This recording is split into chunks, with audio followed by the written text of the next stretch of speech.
Patreon supporters. Thank you so much for your support. This is the second video in the Learn Poetry Forms with Me series. And today we are going to be tackling the ghazal. Now the ghazal is not a poetic form that I'm familiar with at all, so I had to learn everything that I learned in order to teach you. So if you happen to know anything else, definitely leave comments down below. This is a newer form to me, and it's actually a newer form to the English language. This was not a popular form. It was not one that, even though it seems like some poets may have dabbled in it earlier, it really came to be done and done well enough to be recognized in the English language as recently as the 1990s. So to English speakers, this is a newer form, but this is a form that dates back to 7th century Arabia. This is a poetic form that is wildly popular in kind of the Middle Eastern and surrounding areas, so like Northern Africa, and it seems like South Asia.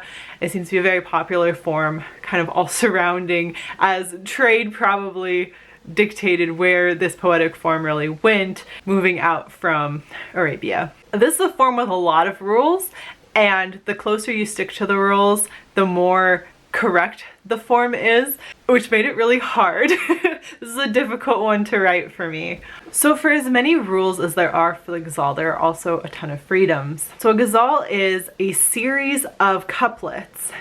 And normally it's it seems like between 5 and 15 couplets is the correct length, but anywhere between that is okay. Anything longer, there's like a whole other form that the ghazal came from that used to be up to 100 lines, but 15 seems to be the common cutoff for this form, and less than 5 just doesn't even count. There's a pattern within the ghazal that is just a little bit tricky, and you do also have to watch your form. You have to watch your meter. However, everything is contained within the couplets. So each couplet is almost like a standalone thing. You're not following a meter pattern throughout. However, within the couplets, both lines of the couplet need to follow a specific line length and meter, which can make it a little easier and can also make it a little tricky.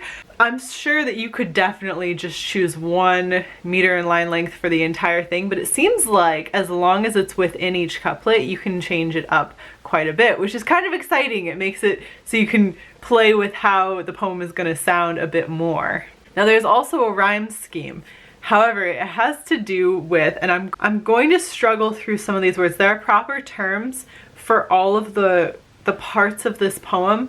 I'm not really familiar with, I believe this is all in Arabic since it comes from there. And so I would struggle to say the proper terms, and so I don't want to mispronounce them, but I will try, and just forgive me that I don't have a strong understanding of the language, so I'm gonna struggle through. So proper terms, the couplets are called a bayat or a bait, B-A-Y-T. The pieces that have to be within the poem for it to be a proper ghazal, a matla. So the matla is the first stanza, and in the ghazal you have each of the couplets, and then there's a repeated word on the end, kind of like with the sestina. The repeated word is the important one. So the pattern for the word is that in the matla, the first stanza, it's going to be on the end of both lines of the couplet, and there will be a rhyming pattern. So there'll be like the A verse. So we'll do it like, it's gonna be like AA, and then the rest of the stanzas are gonna be like BA, CA, DA, that kind of a rhyme scheme, if that makes sense. So in the first one, there'll be a word on the end. Let's say it's cat. The word before cat needs to rhyme throughout with all of the A lines, and then cat has to follow. So you have a single word that immediately precedes the repeated word, and the repeated word is called a radif. Radif, and the radif must be preceded by a rhyming word.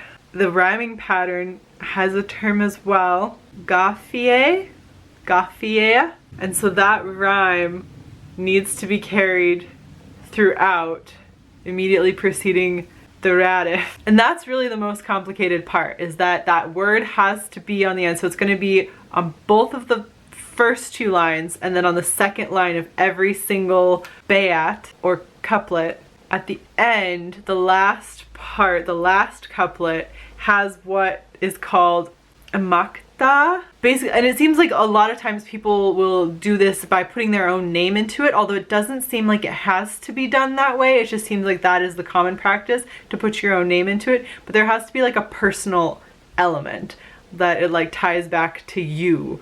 Okay, so putting all of the pieces together, and I'm so sorry that I completely butchered my way through all of those words. What's important here is that there is a specificness to the form. Each couplet then is almost like a standalone entity, but it follows all of the same patterns. So it will have the rhyming word, and it will have the repeated word at the last part of every couplet. And then of course you'll have the same syllable count or meter, depending. It seems like you can do one or the other, but it seems like most properly you would do both. And this is a poetic form that in many Middle Eastern countries is then turned into song, whereas that doesn't seem like that's been common with the form in English, but again, it's very new to the English language apparently. I will read you what I have for my ghazal. This is my first time doing it. I struggled horrifically with the rhyming word. It really was like a trial to get the rhyming word in. And I'm not as familiar with the poem, so I think my ghazal probably wouldn't pass to be like a true proper ghazal, but I'm gonna give it to you as an example, and I'm sure you can write an even better one. Pieces that are needed for the ghazal: couplets, at least 5 sets of couplets, and no more than 15 sets of couplets. A repeated word that is going to be at the end of both lines of the first couplet, and then the second line of every preceding couplet. A rhyming word that will always precede the repeated word, and then an element of yourself in the last couplet, as well as similar meter and sentence length within each couplet. The theme of the poem should be somewhat tied to that repeated word, it seems like, but that within the couplets it doesn't actually matter that much. They can be about totally different things. There's no set rule in the couplets being the same thing. So each couplet can be about its own thing as long as they tie together based on that radif. I found this one really, really difficult, but I think it's one that, because it's so specific, it's a really good practice, and it's a really good way to kind of keep yourself in check. One of the things that they said is that this used to be a religious type of poetry, and it's turned into kind of a love type of poetry, but the idea of juxtaposing like love and loss is really common within the themes of the ghazal, and I think that is very cool.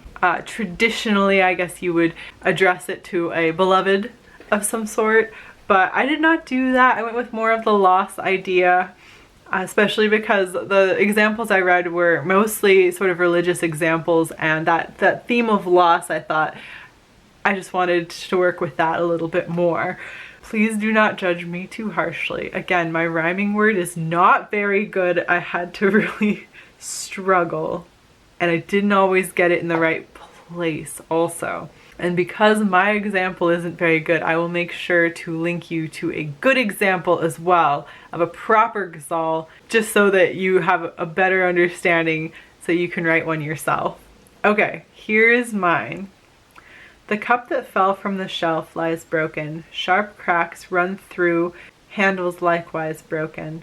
The clock on the wall used to tick, metronome, mesmerized, broken.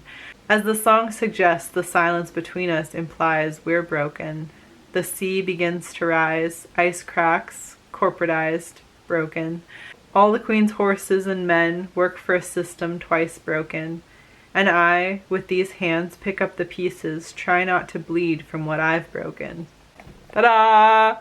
I didn't incorporate my name in. I tried to just bring it back to the self again. But what did you think?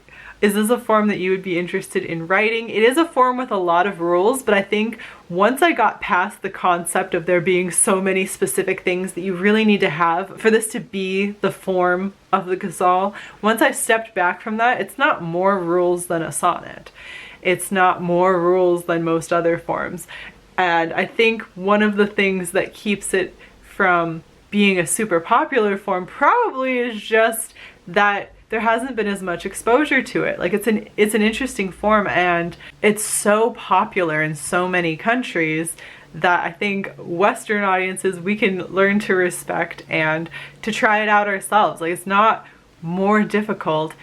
It's just one that it's a little bit hard to wrap your head around at first, but then there's not that much to it that's too different from if you enjoy other forms of poetry. It's almost more free. It's almost like a tie between strict form and free verse, where you almost find like a meeting middle.